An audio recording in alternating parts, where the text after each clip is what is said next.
آج کی کہانی رف رف کی زبانی. ہماری آج کی کہانی ہے صرف و نحو.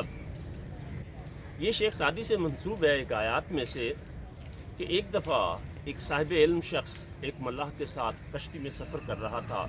راستے میں مختلف آپس میں بات چیت کر رہے تھے کہ ایک مقام پر باتیں کرتے کرتے اس نے جو عالم تھا اس نے پوچھا کہ کیا تو نے صرف و نحو کا علم حاصل کیا؟ تو اس نے بڑی شرمندگی سے کہا کہ نہیں، میرے پاس تو اس کا علم نہیں ہے. اب کچھ دور آگے چلے گئے تو موسم سمندر میں خراب ہونے لگا. تو ملا نے پوچھا کہ کیا آپ کو تیراکی کا علم آتا ہے؟ تو اس نے کہا مجھے تو نہیں آتا. تو صرف و نحو والے عالم نے اسے ایک جملہ کہا تھا. اس نے کہا تھا پھر تو تمہاری آدھی زندگی برباد ہو گئی.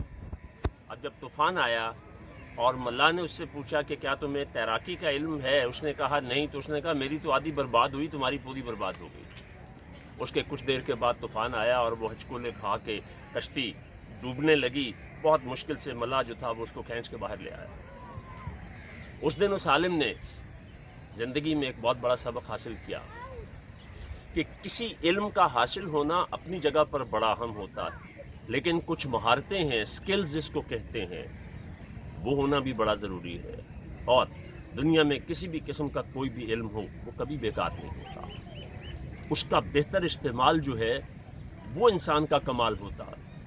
کیونکہ دیکھیے، ایک انفارمیشن آپ کے پاس اچھی آتی ہے، ایک انفارمیشن آپ کے پاس بری آتی ہے. اچھی انفارمیشن جو ہے اس کو زندگی میں استعمال کیجئے، خود بھی فائدہ اٹھائیں اور دوسروں کو بھی دیں. لیکن جو بری انفارمیشن آتی ہے اس کا کیا کریں؟ اس کو ذہن میں رکھیں کہ اگر اس قسم کی صورتحال آئے تو پھر میں نے یہ کام نہیں کرنا. اور اسی کو دوسروں سے عبرت پکڑنا اور تجربے کو حاصل کرنا کہتے ہیں. بہت شکریہ.